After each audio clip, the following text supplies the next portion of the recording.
사실 아버님이 더 제 마음을 알아주시는 것 같아요. 그녀는 제 눈을 똑바로 쳐다보며 말했습니다. 그 눈빛은 단순한 며느리의 것이 아니었습니다. 여자로서 남자를 바라보는 노골적이고 위험한 신호였습니다. 저는 당황해서 시선을 피하며 손을 빼려 했지만 지혜는 오히려 손에 힘을 주며 제 귓가에 나직이 속삭였습니다. 아버님 어깨가 참 넓으세요. 군인이셨다더니 정말 든든하고 남자다우세요.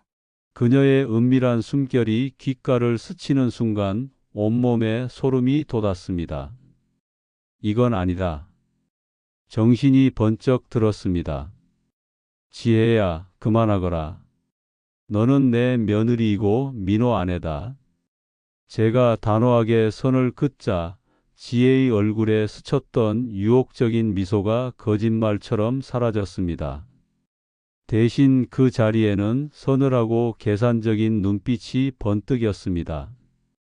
그녀는 제 손을 탁 놓고 아무 일 없었다는 듯 일어나며 차갑게 말했습니다. 역시 그냥은 안 되겠네요. 저는 장성호라고 합니다. 올해 68세이고 3년 전 육군 대령으로 전역했습니다. 40년간 군복을 입고 살았던 제게 일기 쓰기는 일상이었습니다. 매일 밤 그날 있었던 일들을 빠짐없이 기록해왔죠. 일기장은 저의 가장 친한 친구이자 누구에게도 털어놓을 수 없는 비밀을 간직한 동반자였습니다. 전역 후에는 시골에 있는 조상 대대로 내려온 집에서 지내고 있습니다.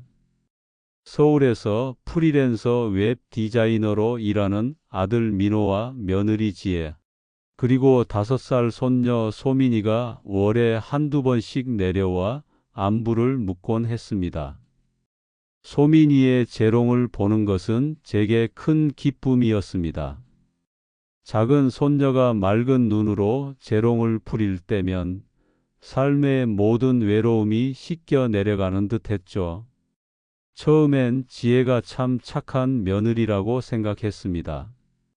시집 올 때부터 저에게 정중하게 대했고 명절이나 제삿날에도 불평 한마디 없이 음식을 준비했거든요.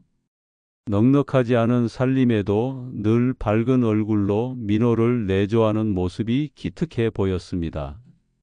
아내가 6년 전 암으로 세상을 떠난 후 혼자 지내는 것이 외로웠던 것도 사실입니다.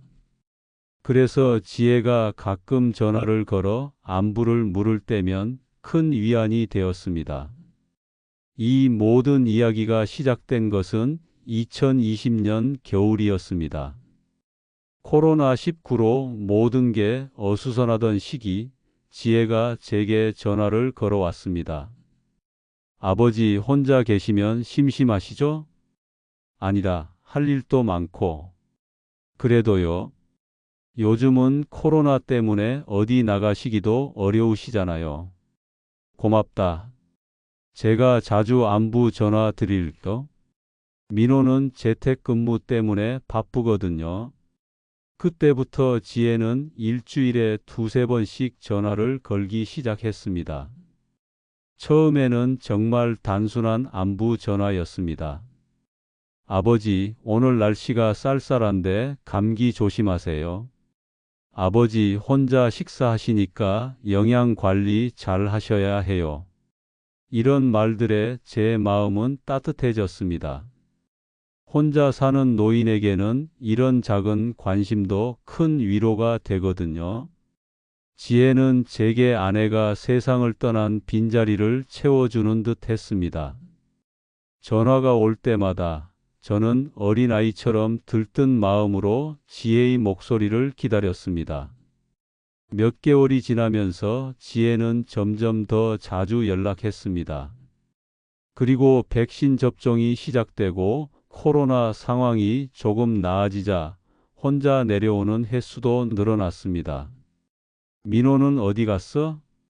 집에서 화상회의 중이에요. 제가 대신 인사드리러 왔어요. 그래도 되나? 당연하죠. 저도 아버지 딸이잖아요. 지혜의 말에 괜히 마음이 뭉클했습니다. 그때는 그 말이 진심이라고 믿었죠. 그날 일기에 이렇게 썼습니다. 며느리가 자주 연락을 준다. 외로웠던 마음에 큰 위로가 된다. 가족이라는 울타리가 얼마나 든든한지 다시금 깨닫는다. 지금 생각해보면 그때부터 지혜의 계획이 시작된 것 같습니다. 이 진실은 마지막에 드러납니다. 끝까지 함께 해 주십시오. 지혜가 혼자 내려오는 횟수가 늘어나면서 저도 모르게 그녀를 기다리게 되었습니다. 넓은 집안을 혼자 지키는 시간이 길어질수록 누군가와 함께 한다는 사실이 큰 행복으로 느껴졌기 때문입니다.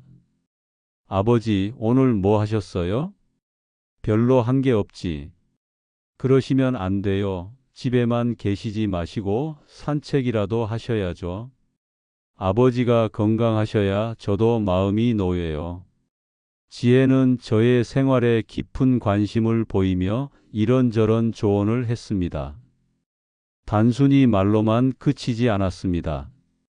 아버지, 요즘 스마트폰으로 운동 영상도 볼 수 있대요. 같이 해볼까요? 스마트폰으로? 네, 유튜브라는 게 있어요. 정말 여러 가지 운동들이 많아요. 아버지가 좋아하시는 군인 체조도 있을지 몰라요. 지혜가 스마트폰을 꺼내서 보여주는데 정말 신기했습니다. 제게는 그저 통화하는 기계였는데 세상의 모든 정보가 그 안에 들어있는 것 같았죠. 아니면 제가 자주 와서 같이 시간을 보낼게요. 아버지랑 같이 산책도 하고 얘기도 하고 싶어요. 지혜의 제안에 마음이 움직였습니다. 혼자 있는 시간이 길다 보니 누군가와 대화하고 싶은 마음이 간절했거든요. 그때부터 지혜는 일주일에 한 번씩은 혼자 내려왔습니다. 처음엔 간단한 집안일을 도와주는 정도였습니다. 아버지, 이불 좀 널어드릴게요. 이거 혼자 드시려면 힘드시잖아요. 아니다, 내가 할 수 있어. 에이, 가족이 뭘 그래요. 그리고 저도 운동 삼아서요. 지혜는 자연스럽게 집안일에 참여했습니다. 그리고 점점 더 가까운 거리에서 말을 걸어왔습니다. 아버지, 어머니랑 어떻게 만나셨어요?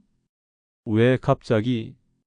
궁금해서요. 요즘 연애와는 많이 다를 것 같아서 옛날 얘기도 듣고 싶고. 중매로 만났지 당시에는 다 그랬으니까. 그래도 사랑하셨죠? 지혜의 질문에 돌아가신 아내 생각이 났습니다.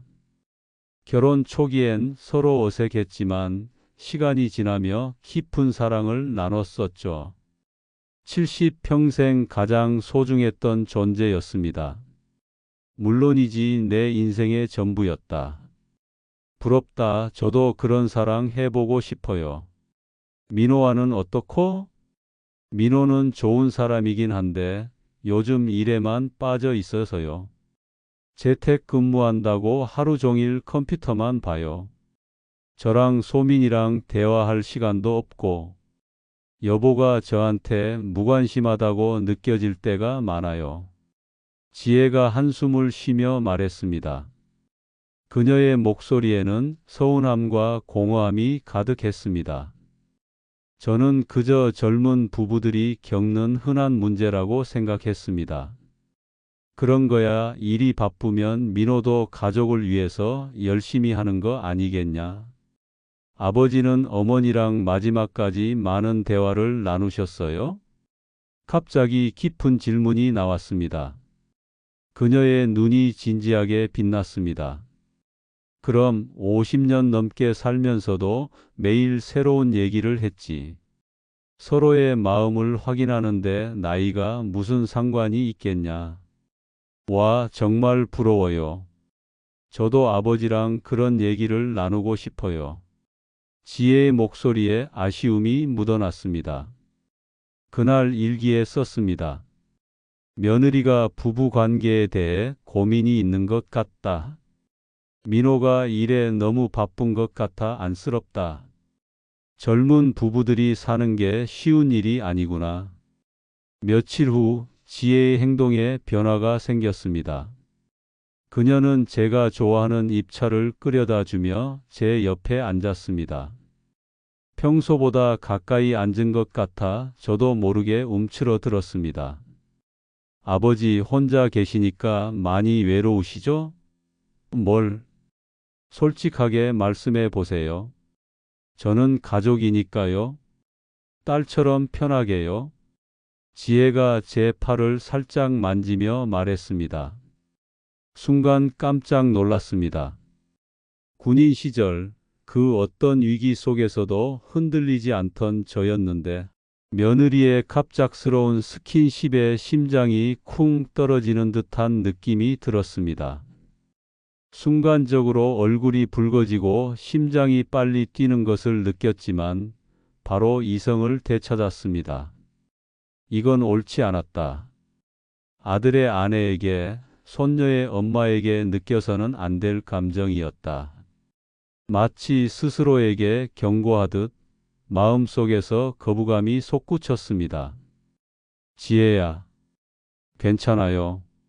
아버지도 사람인데 외로우실 수 있죠. 제가 아버지 곁에서 힘이 되어 드릴게요. 지혜야, 그만해라. 이런 행동은 옳지 않아. 너는 내 며느리이고 나는 내 시아버지다.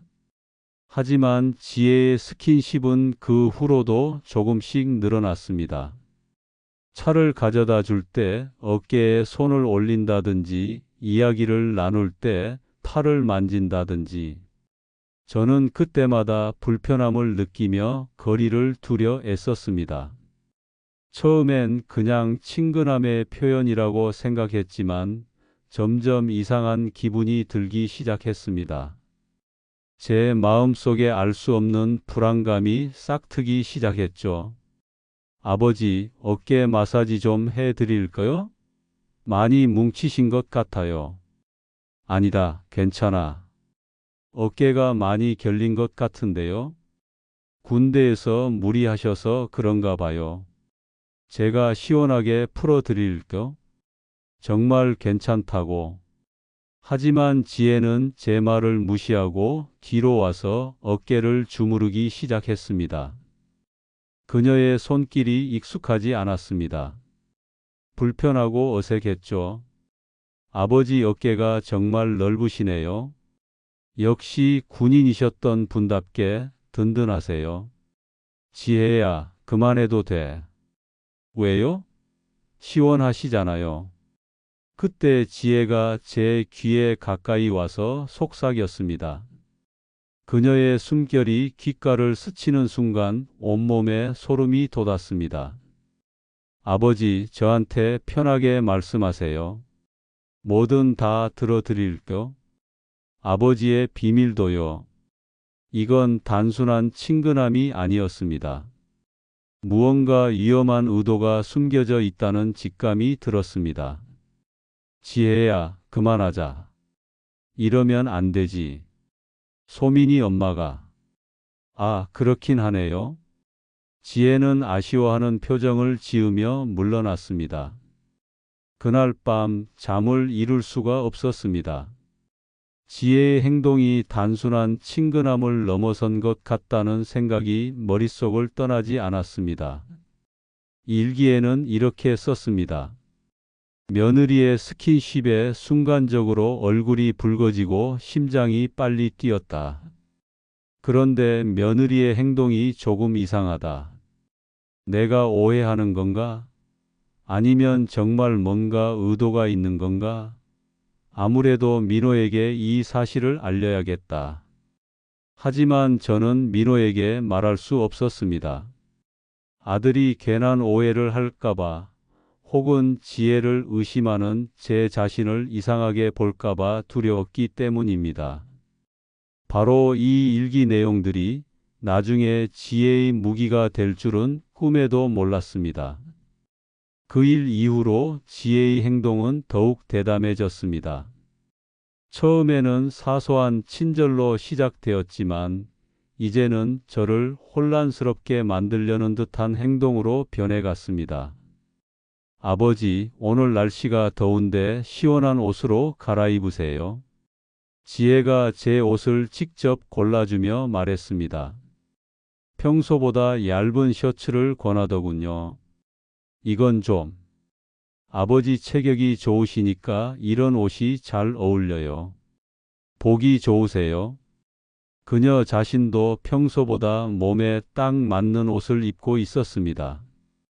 민호와 함께 있을 때는 볼 수 없었던 모습이었죠. 지혜야, 너 옷이 뭐가 이상해요?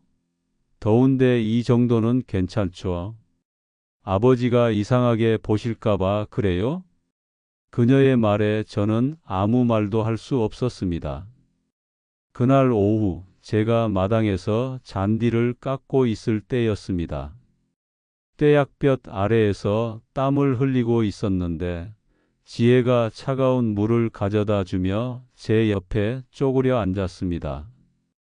아버지, 물 드릴게요. 고맙다. 아버지, 혼자 이런 일 하시면 힘드시죠?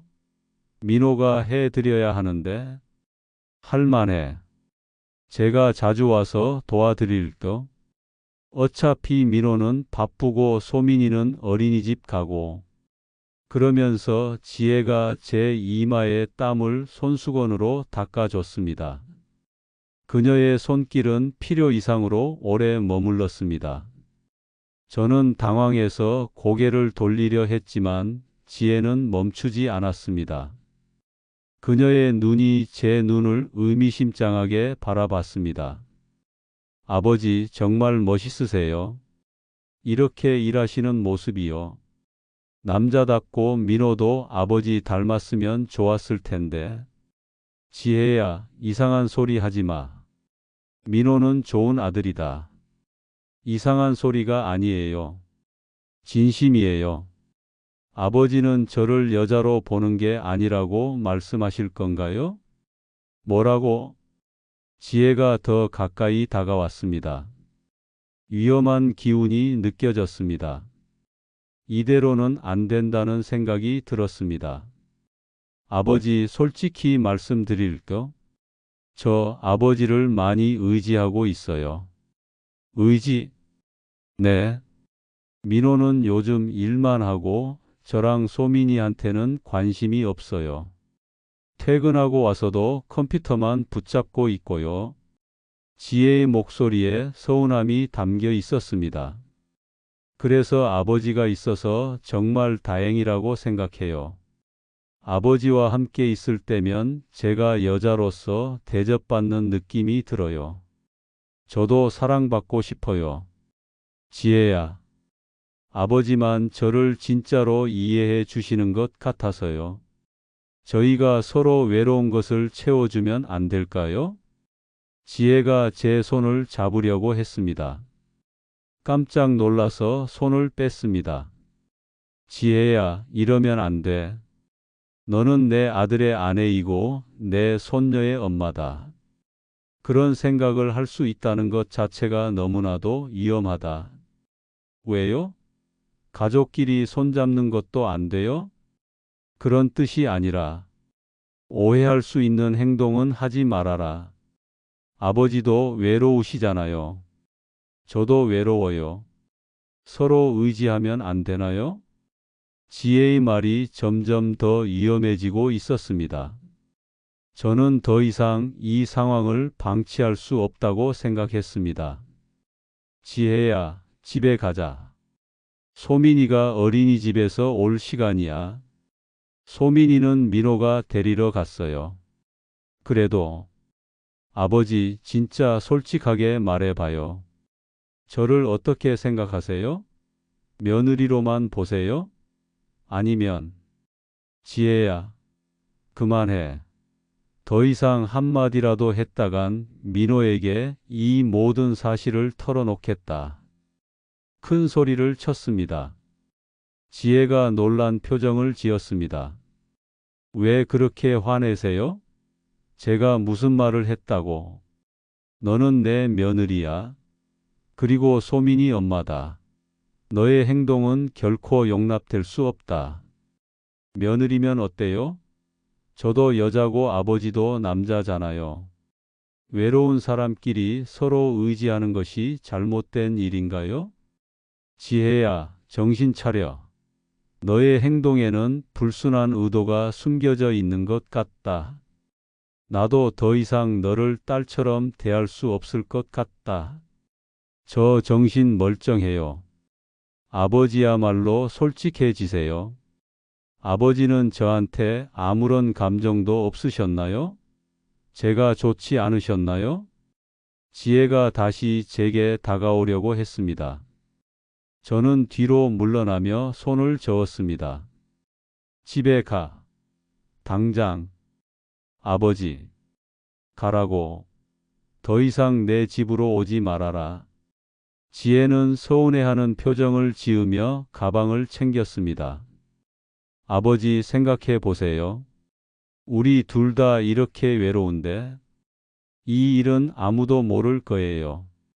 우리 둘만의 비밀로 간직하면 되잖아요. 다시는 이런 소리 하지 마. 알겠어요.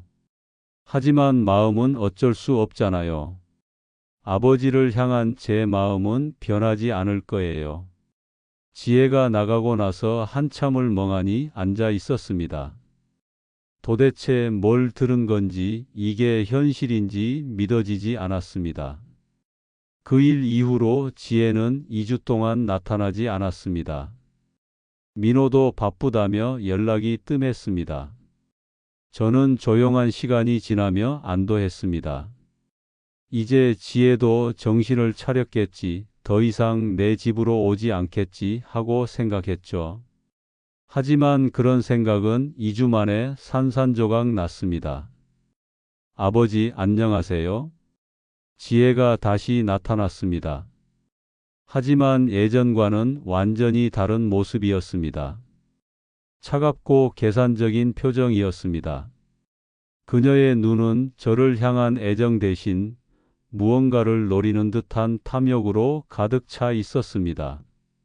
지혜야, 왜 왔어? 더 이상 내 집에 오지 말라고 하지 않았니? 할 얘기가 있어서요. 거실에 앉은 지혜가 가방에서 무언가를 꺼냈습니다. 제게는 너무나도 익숙한 물건, 제가 평생 써온 일기장이었습니다. 이게 뭘까요? 지혜야, 그걸 어떻게? 청소한다고 서재에 들어갔다가 우연히 봤어요. 재밌더라고요. 아버지가 저를 어떻게 생각하시는지 알 수 있어서요. 지혜의 목소리가 차갑게 변해 있었습니다. 그녀는 웃고 있었지만 그 웃음에는 어떤 따뜻함도 없었습니다. 특히 저에 대한 내용들이요. 일기장을 펼치며 지혜가 읽기 시작했습니다. 며느리의 스킨십에 순간적으로 얼굴이 붉어지고 심장이 빨리 뛰었다. 며느리의 행동이 조금 이상하다. 내가 오해하는 건가? 아니면 정말 뭔가 의도가 있는 건가? 이게 8월 20일 자네요? 아버지는 저를 의심하셨군요. 서운하네요. 제 얼굴이 빨갛게 달아올랐습니다. 제 내밀한 감정까지 그녀에게 들켰다는 사실이 부끄러웠습니다. 그리고 이것도 좋네요. 며느리가 나에게 이상한 말을 했다. 나와 며느리가 남자와 여자라니 2주 전 일기죠. 아버지께서는 저를 오해하고 계셨어요. 지혜야, 그만해. 그건 왜요? 아버지가 직접 쓰신 건데요. 지혜가 일기장을 덮으며 말했습니다. 아버지, 이거 민호가 보면 어떻게 될까요? 지혜야, 우리 아버지가 내 아내에게 이상한 감정을 느끼고 있다고 생각하면 드디어 지혜의 진짜 의도가 드러났습니다. 그녀는 저를 협박하고 있었습니다. 뭘 원하는 거야? 별거 아니에요. 그냥 우리 가족이 편하게 지낼 수 있게 해 주세요. 민호도, 소민이도, 그리고 저도요. 편하게 지낸다는 게 뭔 뜻이야? 이 집 너무 크잖아요. 아버지 혼자 살기엔. 지혜가 집안을 둘러보며 말했습니다. 그녀의 눈빛은 마치 집 전체를 자신의 것으로 만들려는 듯한 욕망으로 번뜩였습니다. 저희가 이사 와서 같이 살면 어떨까요? 요즘 전세도 비싸고 아이 키우기도 힘들고. 안 돼. 내가 편하게 지내는 것을 보고 싶다면 너희 가족을 위해서 너희 집에서 살아라. 너희 집이 내게 더 편하다. 왜요? 가족인데? 그리고 아버지도 외롭지 않을 테고. 우리가 같이 살면 소민이도 더 좋아할 텐데요. 절대 안 돼. 이 집은 내 평생의 보금자리다. 내 아내와 평생을 함께 보낸 곳이고 내 아들의 추억이 깃든 곳이다. 그럼 아버지가 서울로 오세요. 작은 원룸 하나 구해 드릴까? 이 집은 저희가 관리하고요. 재산을 정리하는 데는 큰 시간이 걸리지 않을 거예요. 저희가 도와드릴까? 결국 집을 빼앗으려는 것이었습니다. 소름이 돋았습니다. 그녀는 처음부터 제 재산을 노리고 접근했던 것입니다. 이 집은 조상 대대로 내려온 집이야. 절대 못 떠나. 그럼 어쩔 수 없죠. 지혜가 스마트폰을 꺼내며 말했습니다. 민호한테 전화해야겠어요. 아버지가 저한테 어떤 짓을 했는지 말이에요. 아버지가 저한테 사적으로 접근해서 이 집을 저한테 넘기려고 했다고 하면 민호가 믿을까요? 지혜야, 제발. 3주 드릴겨? 3주 안에 결정해 주세요. 이 집을 저희에게 넘기실 건지 아니면 서울로 가실 건지. 지혜가 일어서며 가방을 들었습니다. 그리고 아버지, 혹시나 해서 말씀드리는데 다른 사람들한테도 알려야 할 것 같아요. 민호가 제 말을 믿지 않는다면 다른 사람들에게도 증언을 받아야죠. 다른 사람들? 마을 사람들이요. 시아버지가 며느리를 그런 시선으로 봤다는 거 상당히 충격적인 얘기겠죠? 아버지가 며느리를 협박했다고 소문을 내면 아버지는 이 마을에서 살 수 없을 거예요. 완전히 준비된 협박이었습니다. 그녀는 제가 이 사회에서 고립될 것이라는 것을 알고 있었습니다. 생각해 보세요. 조용히 해결할 수 있을 때 해결하시는 게 좋을 거예요. 민호에게도 소민이에게도 피해가 가지 않도록요.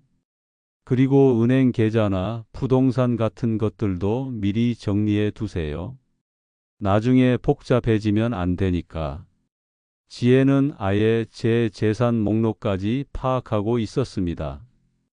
그녀가 이 모든 것을 계획했다는 사실에 몸서리가 쳐졌습니다. 문이 닫히고 혼자 남겨진 저는 주저앉을 수밖에 없었습니다. 40년 군 생활 동안 수많은 위험을 겪었지만 이처럼 무력감을 느낀 적은 없었습니다. 그날 밤 일기를 쓸 수가 없었습니다. 지혜가 언제든 다시 볼 수 있는 일기에 무엇을 써야 할지 몰랐거든요. 대신 깊이 생각했습니다. 이대로 당할 순 없다고. 반드시 방법이 있을 거라고. 그때 떠오른 사람이 있었습니다. 군 시절 함께 근무했던 동기 중에 변호사가 된 친구가 있었습니다. 박철수라는 친구였습니다. 40년 넘는 친구였지만 이 상황을 어떻게 설명해야 할지 막막했습니다. 너무 부끄러운 일이었거든요. 하지만 달리 방법이 없었습니다. 혼자서는 도저히 해결할 수 없는 상황이었습니다. 일주일이 지난 후 저는 용기를 내어 박철수에게 전화를 걸었습니다. 여보세요, 철수야. 나 성호다. 성호야. 오랜만이다. 잘 지내고 있어? 철수야, 혹시 시간 되면 만날 수 있을까? 상의할 일이 있어서.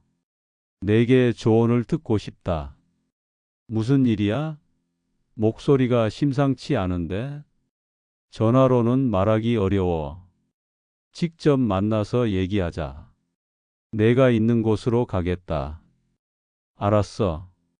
내일 오후에 내가 그쪽으로 갈게. 내 얼굴을 보니 내가 직접 가는 게 좋겠다. 다음 날 오후 박철수가 집에 찾아왔습니다.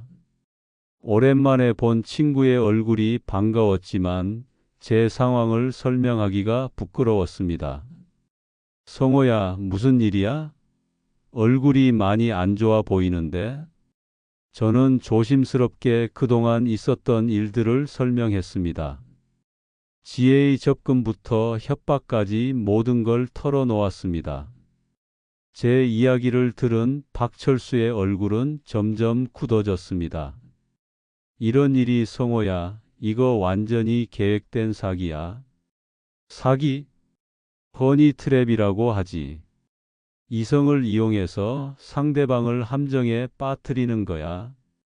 젊은 여자가 홀로 사는 노인에게 접근해서 친밀감을 형성한 후 재산을 노리는 수법이지.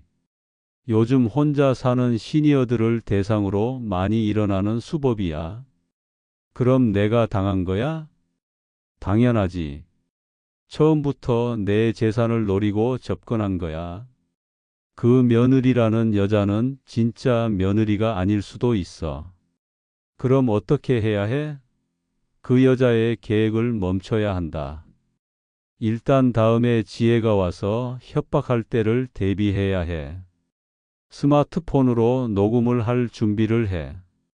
통신비밀보호법에 따르면 대화 당사자 중 한 명이 녹음하는 것은 합법이고 법적 증거로도 인정된다.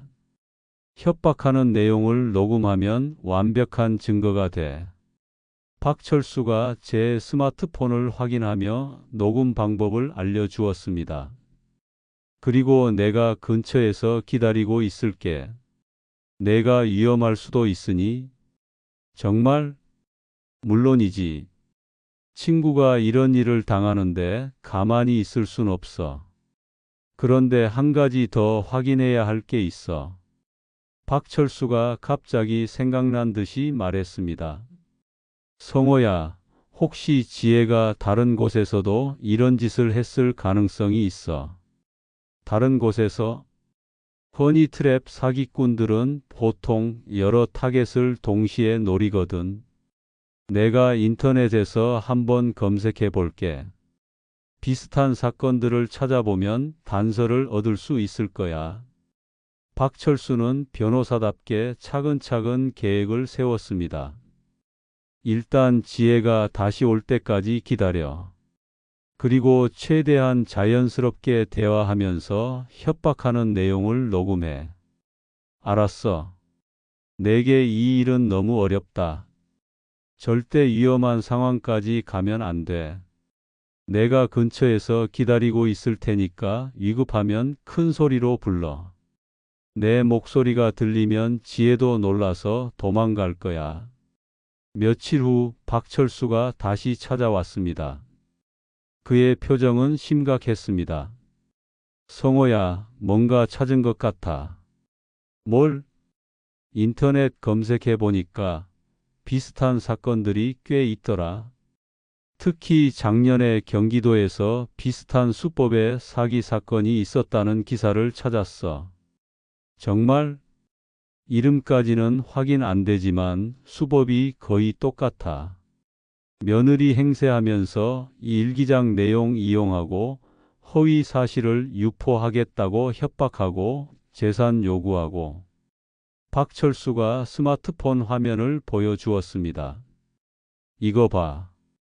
가족 사칭한 40대 여성, 독거 노인 상대 사기 시도라는 제목이야. 그럼 지혜가 가능성이 높아. 하지만 확실한 증거는 아직 없어. 그래서 녹음이 더욱 중요한 거야. 내 아들 민호가 믿을 수 있는 증거를 확보해야 한다. 2주 후 정말로 지혜가 나타났습니다. 이번에는 민호도 함께 왔더군요. 아버지, 어떻게 생각해 보셨어요?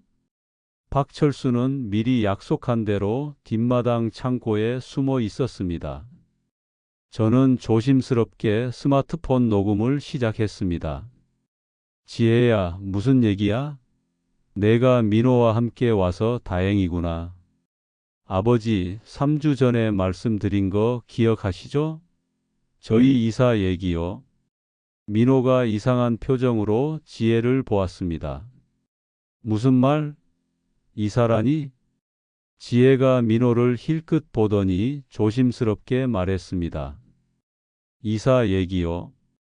아버님께서 혼자 사시는 게 힘들다고 하셔서 저희가 여기 와서 같이 살거나 아니면 아버님께서 서울로 오시거나 하는 걸 이야기했어요.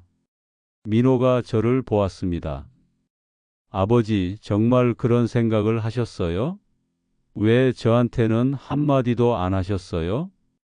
민호야, 그건 오해가. 지혜가 끼어들었습니다. 아버님, 솔직하게 말씀하세요. 외로우시다고 하셨잖아요. 그래서 저희에게 이 집을 같이 관리하자고 제안하셨잖아요. 외롭긴 하지만 이 집은. 그래서 저한테 여러 가지 말씀도 하시고. 지혜의 말이 점점 위험해지고 있었습니다. 지혜야, 그만해. 뭘 그만해요? 사실대로 말하는 건데요. 여보, 내가 왜 여기 왔는지 알아? 아버님이 나한테 말도 못할 이상한 제안을 하셨거든. 무슨 제안? 민호가 당황하며 물었습니다. 바로 그때 지혜가 가방에서 제 일기장을 꺼냈습니다. 여보, 이거 봐요. 이게 뭐야? 아버님 일기장이에요. 아버님이 나한테 어떤 생각을 하고 계시는지, 그리고 우리 가족을 어떻게 보는지 알 수 있는 증거예요. 민호가 일기장을 받아들며 당황스러워 했습니다. 지혜야, 이걸 왜 가져왔어? 아버지 사적인 건데. 읽어보세요. 아버님이 저에 대해 어떻게 생각하시는지. 민호가 일기장을 펼치자 저는 심장이 터질 것 같았습니다. 아버지, 이게 정말 아버지가 쓰신 거예요? 며느리의 행동이 이상하다. 뭔가 의도가 있는 것 같다. 이게 뭐예요? 아버지가 정말 지혜를. 민호의 얼굴이 점점 굳어갔습니다. 그의 눈빛은 저를 향한 의심으로 가득 차 있었습니다. 민호야, 그건 오해가 있어서. 아버지, 지혜한테 무슨 생각을 하신 거예요? 왜 이런 걸 일기에 쓰신 거죠? 바로 그때 지혜가 본색을 더욱 드러냈습니다. 그녀는 확신에 찬 표정으로 민호의 팔을 잡았습니다. 여보, 아버님이 저한테 이상한 제안을 하셨어요. 같이 살자고 그런 의미로요. 이 집을 저한테 넘기면 조용히 하겠다고 하셨다니까. 뭐라고? 지혜야, 그건 거짓말이지. 제가 소리쳤지만 지혜는 계속했습니다.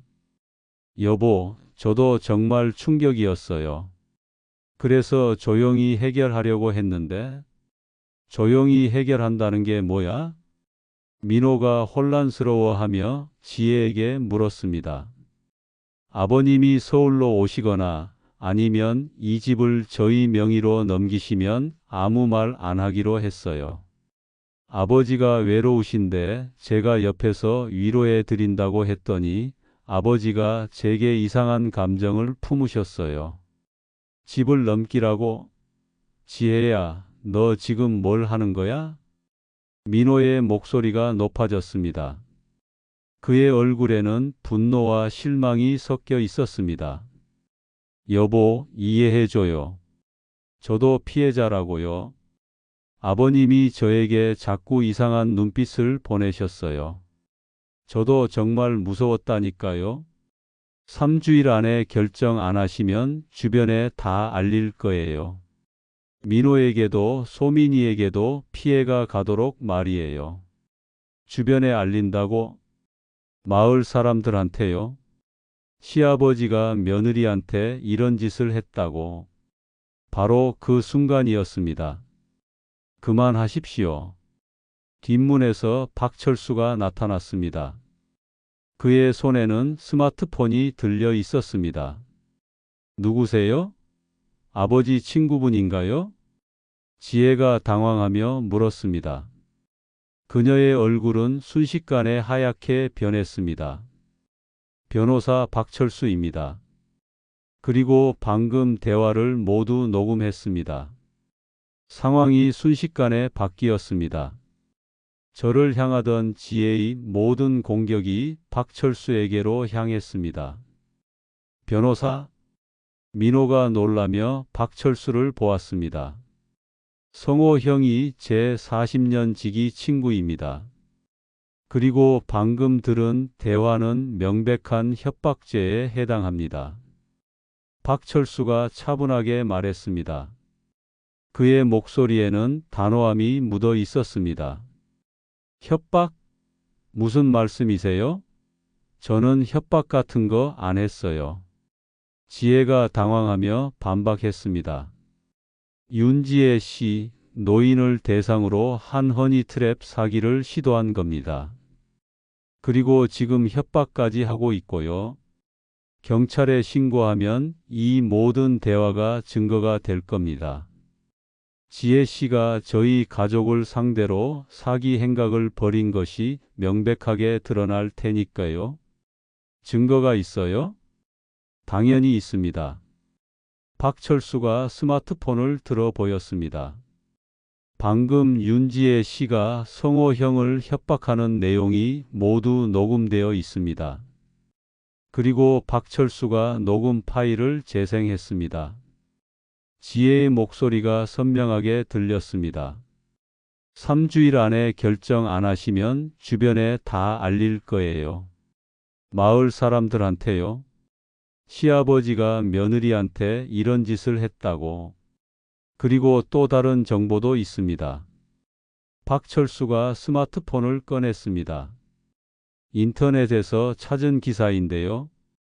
경기도에서 비슷한 수법의 사기 사건이 있었습니다.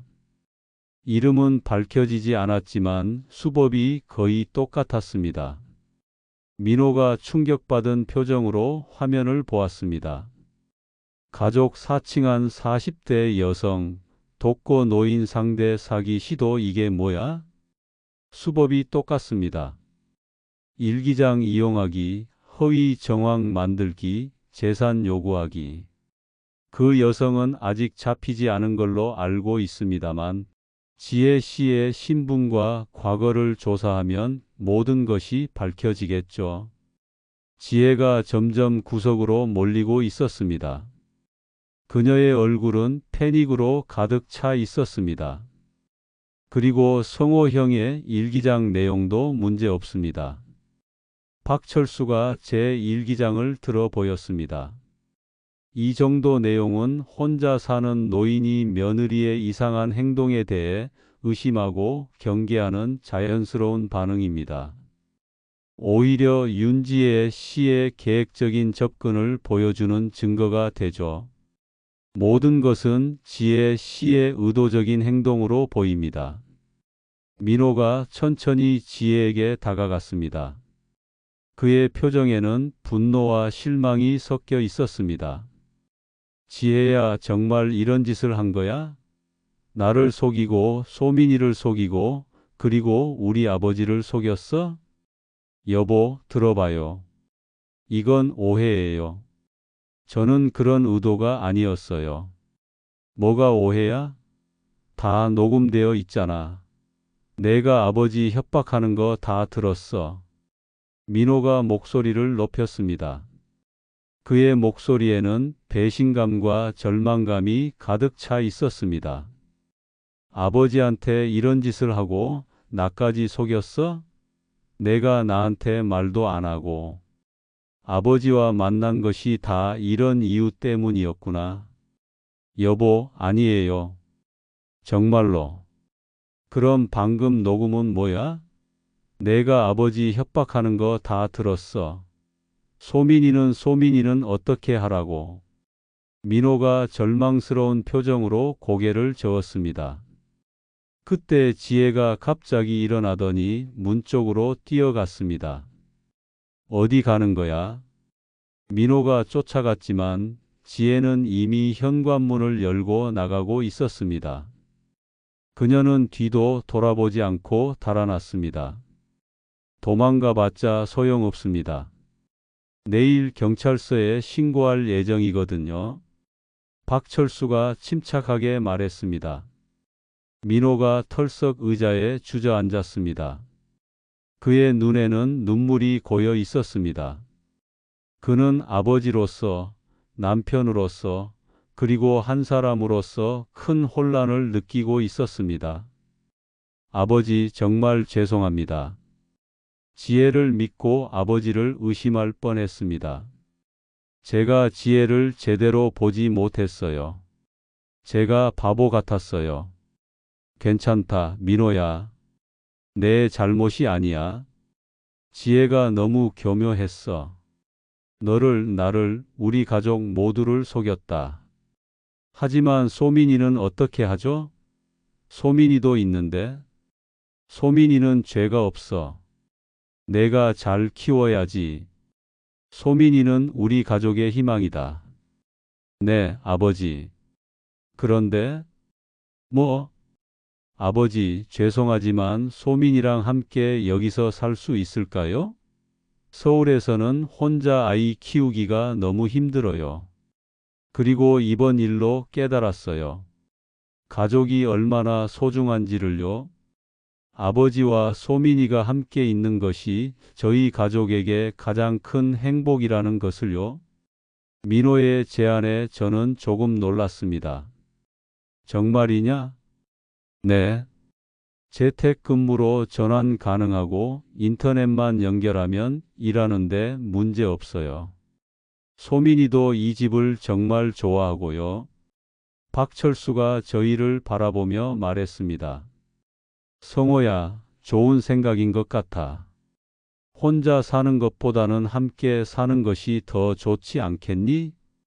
그래. 그럼 같이 살자. 우리 셋이서 새로운 가족을 만들자. 정말요? 응. 하지만 조건이 있어. 조건이요? 소민이 교육은 내가 도와줄게. 그리고 집안일은 우리가 나눠서 하자. 우리 셋이서 함께하는 가족을 만들자. 감사합니다, 아버지. 다음 날 박철수가 경찰서에 신고했고 지혜에 대한 수사가 시작됐습니다.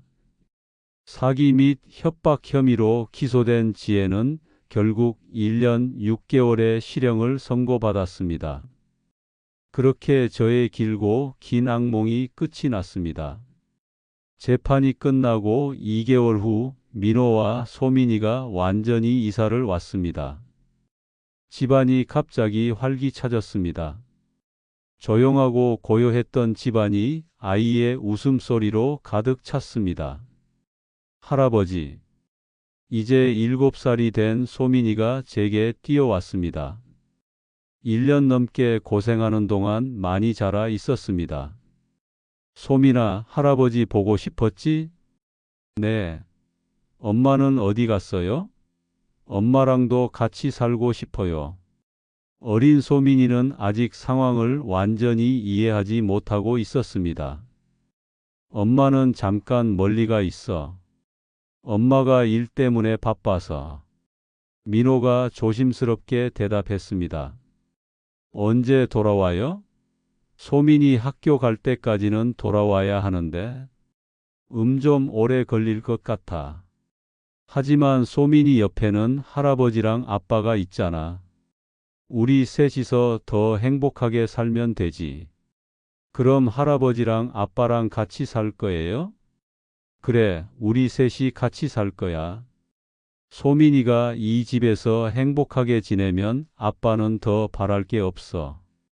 좋아요. 할아버지랑 아빠랑 같이 사는 거 정말 좋아요. 소민이가 기뻐하며 마당으로 뛰어나갔습니다. 며칠이 지나자 소민이는 새로운 환경에 완전히 적응했습니다. 넓은 마당에서 뛰어다니며 놀고 저와 함께 작은 텃밭도 가꾸기 시작했습니다. 할아버지, 이 토마토 언제 빨갛게 돼요? 조금 더 기다려야지. 소민이가 매일 물 주고 있으니까 금방 클 거야. 소민이가 잘 돌봐주면 토마토가 더 빨리 자랄 거야. 제가 매일 돌볼게요. 할아버지랑 같이 토마토 키울 거예요. 그래, 소민이가 잘 돌봐줘야 해. 민호도 인터넷을 설치하고 재택근무 환경을 갖춘 후 집에서 일하기 시작했습니다. 가족이 함께 지내는 시간이 많아졌습니다. 저녁 식사 시간에는 하루 동안 있었던 일들을 서로 이야기하며 웃음꽃을 피웠습니다. 아버지, 이렇게 사니까 정말 좋네요. 서울에서는 상상도 못할 일이었어요. 매일 늦게 퇴근하고 주말에는 겨우 잠만 잤는데. 그래, 행복해 보이니 다행이구나. 네. 소민이도 행복해하고 저도 마음이 편해요. 서울에서 혼자 아이 키우는 게 얼마나 힘든지 몰랐어요. 이제 아버지와 함께하니 정말 든든해요. 어느 날 저녁 소민이가 제게 말했습니다. 할아버지, 일기 쓰세요? 응, 매일 써. 할아버지의 하루를 기록하는 거야. 저도 쓸래요. 할아버지처럼 매일 일기 쓰고 싶어요. 소민이가 글자 알아? 조금 알아요. 그리고 그림도 그릴 수 있어요. 그림으로 일기 쓸게요. 그렇게 소민이와 함께 일기를 쓰는 시간이 생겼습니다. 소민이는 그림으로, 저는 글로 하루를 기록했습니다. 서로의 일기를 보며 웃고 이야기하는 시간이 우리에게는 가장 소중한 시간이 되었습니다. 할아버지, 오늘은 뭐 쓸 거예요? 소민이랑 토마토에 물 준 것도 쓰고 같이 저녁 먹은 것도 쓸 거야. 소민이가 할아버지 곁에 있어서 행복하다고 쓸 거야. 저도 그거 그릴게요. 할아버지와 제가 함께 있는 그림 그릴 거예요. 1년이 지났을 때 소민이가 조심스럽게 물었습니다. 할아버지, 엄마는 언제 와요? 이제 8살이 된 소민이는 어느 정도 상황을 이해할 만한 나이가 되었습니다.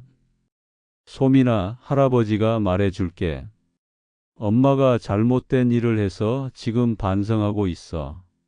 하지만 소민이는 잘못이 없고 엄마도 소민이는 사랑해. 엄마가 많이 아파서 지금은 소민이를 만나러 올 수 없는 거야. 그럼 엄마가 돌아오면 우리랑 같이 살 수 있어요? 그건 소민이가 더 크면 그때 생각해 보자. 그때는 엄마가 소민이에게 좋은 엄마가 될 수 있을 거야. 알겠어요. 그런데 할아버지, 저는 지금이 좋아요. 왜? 할아버지랑 아빠랑 같이 있으니까 재밌어요. 그리고 마당도 넓고 친구들도 생겼어요. 할아버지가 제일 좋아요. 소민이의 말에 가슴이 뭉클했습니다. 할아버지도 소민이랑 같이 있어서 행복해. 소민이가 할아버지 곁에 있어줘서 고맙다. 정말요? 정말이야. 그런데 1년이 더 지나면서 민호에게 변화가 생겼습니다. 그는 더 이상 일에만 몰두하지 않았습니다. 대신 소민이의 학교 행사에도 적극적으로 참여하고 저와 함께하는 시간도 늘려갔습니다. 그리고 어느 날 제게 조심스럽게 말했습니다. 아버지, 사실 제가 좋은 사람을 만났어요. 좋은 사람? 네. 소민이가 다니는 초등학교 근처 어린이집 선생님인데 정말 좋은 분이에요. 그래? 언제부터? 6개월 정도 됐어요. 소민이도 좋아하고 저도 정말 의지하고 있어요. 아버지께도 꼭 소개하고 싶었어요. 그래? 그럼 한번 소개받아 볼까? 정말요? 아버지가 좋아하실지 모르겠어요. 응. 하지만 조건이 있어. 조건이요? 소민이를 진짜 딸처럼 사랑할 수 있는 사람이어야 해. 그리고 우리 가족의 상황을 이해할 수 있는 사람이고, 소민이에게 새로운 엄마가 생기는 것이니 신중하게 결정해야 한다. 당연하죠. 은정 씨는 그런 분이에요. 아버지께서도 분명 좋아하실 거예요. 2개월 후 민호가 김은정 씨를 집으로 데려왔습니다. 30대 중반의 단정하고 따뜻한 느낌의 여성이었습니다. 그녀의 눈은 소민이를 향한 사랑으로 가득 차 있었습니다. 안녕하세요, 아버님. 김은정입니다. 반갑습니다. 소민이 얘기 많이 들었어요. 소민이가 선생님을 정말 좋아하더군요. 은정 선생님. 소민이가 뛰어와서 은정 씨에게 안겼습니다. 정말 친한 것 같았습니다. 둘 사이에는 이미 깊은 유대감이 형성되어 있었습니다. 소민아, 집에서도 이렇게 밝구나. 네. 할아버지랑 아빠랑 같이 살면서 더 행복해졌어요. 이제 은정 선생님도 우리 집에 오셨으니까 더 행복할 거예요. 은정 씨가 저를 보며 말했습니다. 아버님이 소민이를 정말 잘 돌봐주신다고 들었어요. 민호 씨가 매일 자랑했어요. 당연한 거죠. 우리 손녀인데요. 소민이 덕분에 저도 웃을 일이 많아졌어요. 저녁을 함께 먹으며 은정 씨와 많은 얘기를 나눴습니다. 그녀는 정말 착하고 현명한 여성이었습니다. 그녀의 배려와 따뜻한 마음에 저는 마음이 놓였습니다. 아버님, 사실 제게도 솔직히 말씀드릴 일이 있어요. 뭔가요? 저에게 전 남편과의 사이에서 낳은 아들이 하나 있어요. 10살인데 혹시 그래도 괜찮을까요? 저는 잠시 생각해 봤습니다. 은정 씨, 중요한 건 과거가 아니라 지금이에요. 소민이와 민호를 진심으로 사랑할 수 있느냐 하는 거고요. 은정 씨의 아들도 우리 가족의 일원이 될 수 있을 겁니다. 정말 사랑해요. 두 분 다? 그럼 됐어요. 가족이 되는데 조건은 필요 없죠. 마음만 있다면 충분합니다. 은정 씨의 눈에 눈물이 고였습니다. 그녀의 눈물은 진심이었습니다. 감사합니다, 아버님. 1년 후 민호와 은정 씨가 결혼했습니다. 작은 가족 모임으로 치렀지만 정말 따뜻한 결혼식이었습니다. 은정 씨의 아들 준호도 함께 살게 되었습니다. 소민이보다 1살 많아서 좋은 오빠 역할을 해줬습니다. 준호는 소민이에게 좋은 오빠가 되어 주었고, 소민이도 준호에게 좋은 동생이 되어 주었습니다. 할아버지, 이제 두 아이가 함께 저를 부릅니다. 집안이 더욱 시끌벅적해졌지만 그만큼 행복도 2배가 됐습니다. 소민이는 이제 10살이 되어 영리한 소녀로 자랐고, 준호도 11살이 되어 저를 친할아버지처럼 따릅니다. 할아버지, 진짜 엄마는 언제 와요? 어느 날 소민이가 조심스럽게 물었습니다. 이제 상황을 완전히 이해할 나이가 됐거든요. 소민아, 진짜 엄마는 복역을 마치고 지금은 어디선가 새로운 삶을 살고 있을 거야. 언젠가는 만날 수도 있겠지만, 지금은 안 돼요? 지금은 안 돼. 하지만 소민이에게는 은정 엄마가 있잖아. 은정 엄마가 소민이를 얼마나 사랑하는지 알지? 맞아요. 은정 엄마가 더 좋아요. 은정 엄마는 저한테 책도 읽어주고 놀아주기도 하고 맛있는 것도 해줘요. 소민이가 환하게 웃으며 말했습니다. 그리고 할아버지도 있고 준호 오빠도 있고. 할아버지, 우리는 진짜 가족이죠? 당연하지. 2년이 더 지난 지금 민호와 은정 씨 사이에 새로운 아기도 생겼습니다. 이제 정말 완전한 가족이 된 기분입니다. 어느 날 저녁 온 가족이 모여 앉아 있을 때 민호가 말했습니다. 아버지, 정말 감사해요. 지혜 일 때문에 아버지를 의심하고 힘들게 해드려서 정말 죄송합니다. 뭘? 우리 가족을 지켜주셔서요. 지혜 일 때 아버지가 당당하게 맞서지 않으셨다면 우리는 지금처럼 행복하지 못했을 거예요. 저는 지혜의 거짓말에 속아 넘어갔을 텐데 아버지는 끝까지 진실을 믿으셨어요. 그리고 저까지 받아주셔서 감사해요. 은정 씨도 말했습니다. 가족이니까 당연한 거예요. 은정 씨도 이제 우리 가족이니까. 소민이와 준호가 제 양쪽에 앉으며 말했습니다. 할아버지 사랑해요. 할아버지 최고예요. 그날 밤 일기에 마지막으로 이렇게 썼습니다. 73년을 살면서 이렇게 행복한 적이 있었나 싶다. 지혜 때문에 힘든 시간도 있었지만 그 일이 없었다면 진짜 가족의 소중함을 깨닫지 못했을 것이다. 이제 소민이와 준호, 그리고 민호와 은정, 새로 태어난 아기와 함께 남은 인생을 행복하게 보내고 싶다. 이제 나의 일기장에는 더 이상 혼란스러운 기록 대신 평범하지만 소중한 일상들이 가득 채워질 것이다. 지금도 저희는 여전히 행복하게 살고 있습니다. 소민이는 이제 12살이 되어 씩씩한 소녀로 자랐고 준호도 13살이 되어 의젓한 형 노릇을 하고 있습니다. 가끔 마을 사람들이 물어봅니다. 성호 씨, 그때 참 힘드셨겠어요.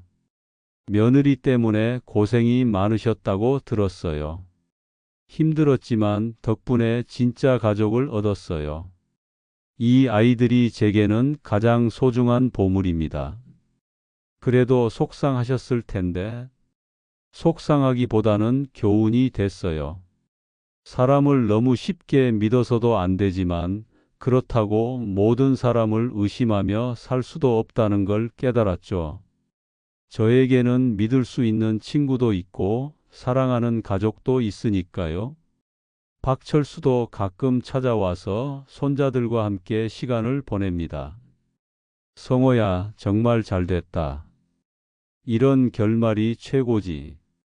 너의 용기가 이 모든 것을 가능하게 했어.